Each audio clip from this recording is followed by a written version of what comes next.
relevant na usapin today. Today we are balik campus era ulit at nandito tayo sa Malabon National High School! Ayan. You know what, Trish? Tubong Malabon din ako.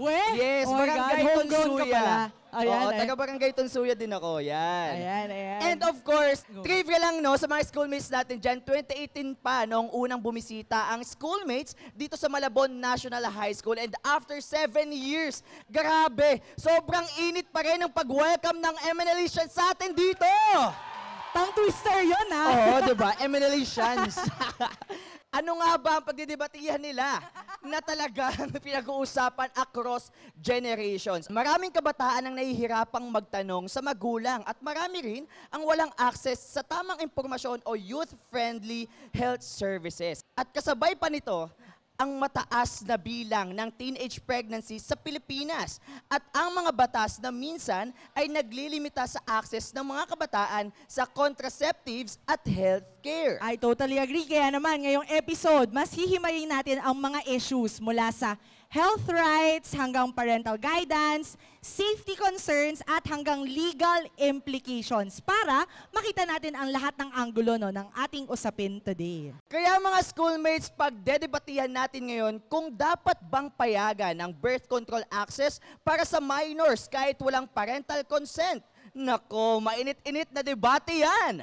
Sinabi mo pa, kaya naman, huwag na natin patagalin pa mula sa panig na pabor sa pagpayag na ang kabataan ay makakakuha ng birth control kahit walang pahintulot ng magulang. Panoorin natin sila. My name is Rui Alegre, 16 years old from UMS 12B.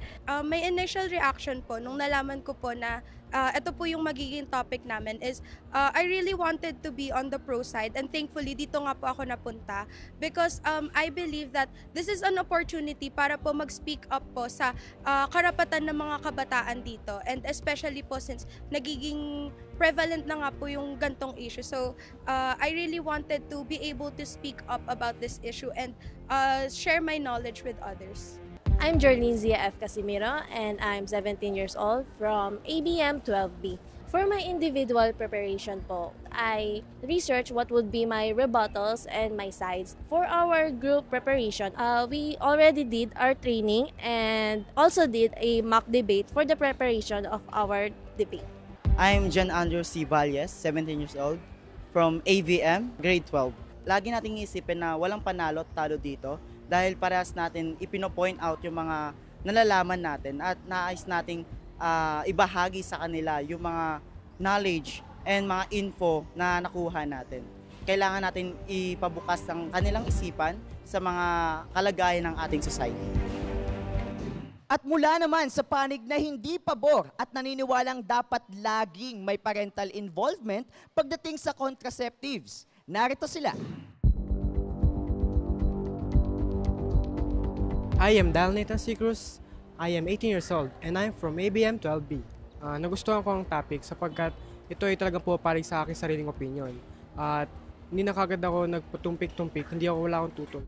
My name is Dogjan B. Domingo and I'm 17 years old and I'm from ABM 12B. Yung naging preparation ko po nung nalaman ko po yung topic, nag-research po ako agad about doon sa topic.